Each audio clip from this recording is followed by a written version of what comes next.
ராதிகா வந்து கன்சீவா இருக்காங்க அப்படின்னு தெரிஞ்சதுக்கு அப்புறமாவும் பாக்கியாவும் ராதிகாவும் ஒரே வீட்டில் இருக்கிறது நல்லதில்லை நினைக்கிறவங்க வீடியோக்கு ஒரு லைக் பண்ணி தெரிவிங்க. இனி வர எபிசோடில் வந்துட்டு பாக்கியாவுக்கு ராதிகா வந்து கன்சீவா இருக்கிறது தெரியும் அப்படின்னு சொல்லிட்டு கோபி கிட்ட சொல்லிட்டாங்க. சொன்னதுக்கு அப்புறமா வந்துட்டு பயங்கர ஷாக்கில் இருக்கார் நம்ம கோபி. இப்போ வந்து என்னடா பண்ணுறதுன்னு நினச்சிட்டு இருக்கப்ப நம்ம ராதிகா வந்துட்டு ஒரு ஐடியா கொடுக்குறாங்க. ஈஸ்வரி படிக்கிட்ட நீங்கள் சொல்லிட்டீங்க அப்படின்னா எல்லா பிரச்சனையும் வந்துட்டு முடிஞ்சிடும். நான் வந்து சாப்பிட்ற சாப்பாடே வந்துட்டு திருடி சாப்பிட்ற மாதிரி சாப்பிட்டுட்டு இருக்கிறேன். எனக்கு கிட்டத்தட்ட அப்படி தான் வந்துட்டு ட்ரீட் பண்ணுறாங்க பார்க்குறாங்க. இதுக்கு மேலே வந்துட்டு என்னால் பொறுமையாக இருக்க முடியாது. நீங்கள் வந்து உங்கள் அம்மாட்ட சொல்கிறதா நல்லது அப்படின்னு சொன்னதுக்கப்புறமா எப்படியாச்சும் தைரியத்தை வச்சுட்டு போய் பேசிடலான்னு போகிறாங்க.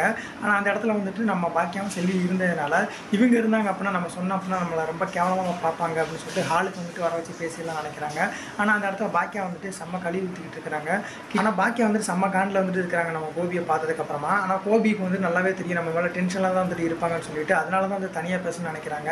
ராதிகா வந்துட்டு இன்னொரு ஐடியாவும் வந்து கொடுக்குறாங்க. நம்ம இங்கே இருந்தோம் அப்படின்னா நம்ம ஃப்ரீடமாக இருக்க முடியாது. அதனால வந்து நம்ம எங்கள் அம்மா வீட்டுக்கு போயிடலாம்.